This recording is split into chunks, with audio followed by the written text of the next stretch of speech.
Hello everyone, আশা করি আপনারা সবাই অনেক ভালো আছেন। আজকে রসুইর রেসিপিতে থাকছে মেজবানি রান্না। এই রেসিপিটা এক একজন এক একভাবে করে টোটালি ফিউশন করে ফেলেছে। তো আমি এই রেসিপিটা নিয়ে অনেক অ্যানালাইসিস করেছি এবং ফাইনালি একটা অথেন্টিক রেসিপি দাঁড় করিয়েছি। মেজবানি রান্নাটা টোটালি ভিন্ন ওয়েতে রান্না করা হয়, আর এজন্যই কিন্তু এক একজন এক একভাবে প্রেজেন্ট করে। তাহলে চলুন আমরা রেসিপিটা দেখে নিচ্ছি। রেসিপির শুরুতেই আমরা মশলাগুলো দেখাবো আপনাদের, আর এই মশলাটা আমি দুই ভাগে ভাগ করে দেখাবো আপনাদের। শুরুতেই একটা বাটিতে 8-9টা এলাচ নিয়ে নিচ্ছি 8-9টা লবঙ্গ, মিডিয়াম সাইজের 3-4 টুকরা দারুচিনি, 1.5 টেবিল চামচ কালো গোলমরিচ, একটা জয়ফলের 4 ভাগের 1 ভাগ, একটা জয়ত্রীর 4 ভাগের 1 ভাগ। এই মশলাগুলোকে আমি গুঁড়ো করে নিব। আর একটা বাটি নিয়েছি আমি। এখন এটাতে 1/2 টেবিল চামচ মিষ্টি জিরা দিয়ে দিচ্ছি। এটাকে গুয়া মৌরি বলে। দিচ্ছি 1 টেবিল চামচ রাঁধুনি। খুবই গুরুত্বপূর্ণ একটা মশলা, স্পেশালি মেজবানি রান্নার জন্য। আমি একটু ক্লোজ আপ করে দেখাচ্ছি আপনাদের, দেখুন এটা কিন্তু দিতেই হবে। মিষ্টি জিরা এবং রাঁধুনিটাকে আমরা আলাদা করে গুঁড়ো করে নিব। আজকে আমি 3 কেজি মাংসের মেজবানি করে দেখাবো। দেখুন এখানে আমি 3 কেজি মাংস নিয়েছি। মাংসগুলো স্ট্যান্ডার্ড সাইজ করে কেটে নিয়েছি। আর এই মেজবানি রান্নার বৈশিষ্ট্যটা হচ্ছে এই মাংসে হাড়, চর্বি, কলিজা সব কিছুই থাকে। এখন আমি বিভিন্ন ধরনের মশলাগুলো অ্যাড করব। তো শুরুতেই 1.5 টেবিল চামচ হলুদের গুঁড়া দিয়ে দিচ্ছি। 2 টেবিল চামচ শুকনো মরিচের গুঁড়া। দিচ্ছি 1.5 টেবিল চামচ ধনিয়ার গুঁড়া, 1.5 টেবিল চামচ জিরার গুঁড়া। শুরুতেই যে গরম মশলাটা আমরা গুঁড়ো করে নিলাম সেটা দিয়ে দিচ্ছি, এবং শুরুতেই রাঁধুনি এবং মিষ্টি জিরাটা যে গুঁড়ো করে নিলাম সেটার অর্ধেকটা দিয়ে দিচ্ছি। বাকি অর্ধেকটা আমরা পরে ব্যবহার করব। 3টে তেজপাতা দিয়ে দিচ্ছি। দিচ্ছি পরিমাণ মতো লবণ। আমি 3 টেবিল চামচ লবণ দিয়ে দিলাম। দিচ্ছি 3 টেবিল চামচ রসুন বাটা এবং 3 টেবিল চামচ আদা বাটা। দিচ্ছি 7-8টা কাঁচামরিচ। দিচ্ছি 1 কাপ বা 240 ml সরিষার তেল। এই রান্নাটা কিন্তু অবশ্যই সরিষার তেল দিয়ে করতে হবে যদি অথেন্টিকভাবে রান্নাটা করতে চান। আর সেই সাথে আরেকটা জিনিস বলে রাখি, এই রান্নাটাতে তেল এবং পেঁয়াজের পরিমাণটা একটু বেশি লাগে। পেঁয়াজ কুচানো দিচ্ছি। আমি এখানে 300 গ্রাম পেঁয়াজ এভাবে কুচিয়ে নিয়েছি। মাংসগুলো মশলাটার সাথে খুব ভালোভাবে মাখিয়ে নিতে হবে। এই জায়গায় একটু বলি আপনাদের, মেজবানি রান্নায় গরম মশলাগুলো আস্ত ব্যবহার করে।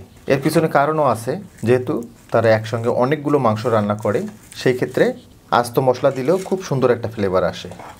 আর যেহেতু আমরা বাসা বাড়িতে অল্প পরিমাণে মাংস রান্না করি, সেই ক্ষেত্রে মাংসটাতে যদি আমরা মশলাটা গুঁড়ো করে দিই তাতে দুটো উপকার পাবেন। একটা হচ্ছে সুন্দর একটা ফ্লেভার অ্যাড হবে, পাশাপাশি মাংসের কালারটাও খুব সুন্দর আসবে। মাংসটাকে মশলাটার সাথে খুব সুন্দরভাবে মাখিয়ে নিলাম। 1 কাপ মতো পানি দিয়ে দিব।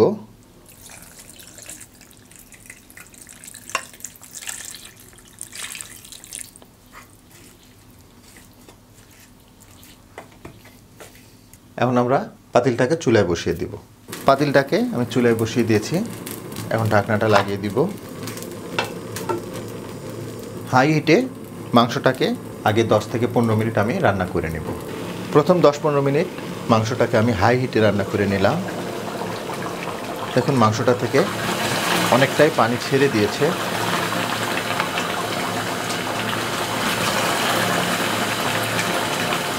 এখন আমরা চুলার তাপটাকে একদম স্ট্রেট মিডিয়ামে নামিয়ে নিয়ে আসবো। আর মিডিয়াম হিটে মাংসটাকে আরও 15 মিনিট আমরা রান্না করে নেব। মিডিয়াম হিটে মাংসটাকে আমি আরও 15 মিনিট রান্না করে নিলাম। দেখুন মাংসটা থেকে তেল ছাড়া শুরু হয়ে গেছে।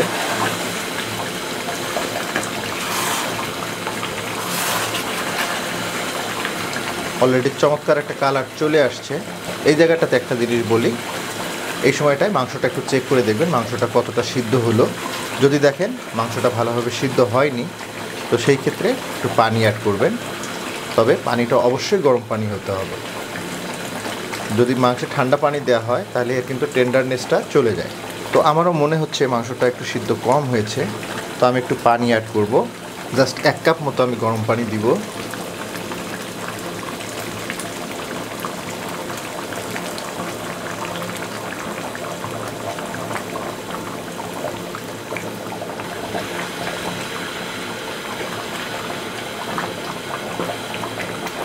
চুলার তাপটাকে বাড়ানো যাবে না, মিডিয়ামে রাখতে হবে।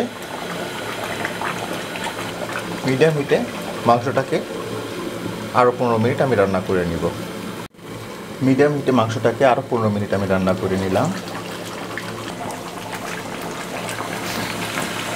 দেখুন এর লুকটা দেখে বুঝতেছেন যেটা কতটা টেস্টফুল হবে।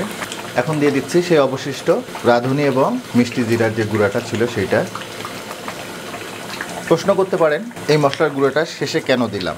শেষে দিলে খুব অথেন্টিক একটা ফ্লেভার পাবেন। আরেকটা বিষয় বলি, এই স্টেজে মাংসর কালারটা দেখুন, কালারটা কিন্তু চমৎকার আসছে, বাট এখনও কিন্তু তেল ছেড়ে দেয়নি। এই জায়গাটাতেই একটা টিপস, সেটা হচ্ছে মাংস রান্না করবেন তখনই বুঝবেন যে আপনার মাংস রান্নাটা হয়ে গেছে যখন দেখবেন যতটুকু তেল দিয়েছিলেন মাংসে ঠিক সমপরিমাণ তেল মাংসটা ছেড়ে দিয়েছে, তখনই বুঝবেন আপনার রান্নাটা কমপ্লিট। এবং মাংস তেল ছেড়ে না দেওয়া পর্যন্ত মাংসে কিন্তু টেস্টটা আসে না। তো আমি ঢাকনাটা আবার লাগিয়ে দিব। আর এই পর্যায়ে চুলার জালটাকে একদম লো করে দিব, আর একদম লো হিটে মাংসটাকে স্ট্রেট 15 মিনিট দমে রাখবো। মাংসটাকে 15 মিনিট দমে রাখার পর আমি ফিরলাম। দেখুন যেমনটা বলছিলাম আপনাদের, মাংসটা থেকে তেল ছেড়ে দিতেই হবে। কি চমৎকারভাবে তেলটা ছেড়ে দিয়েছে।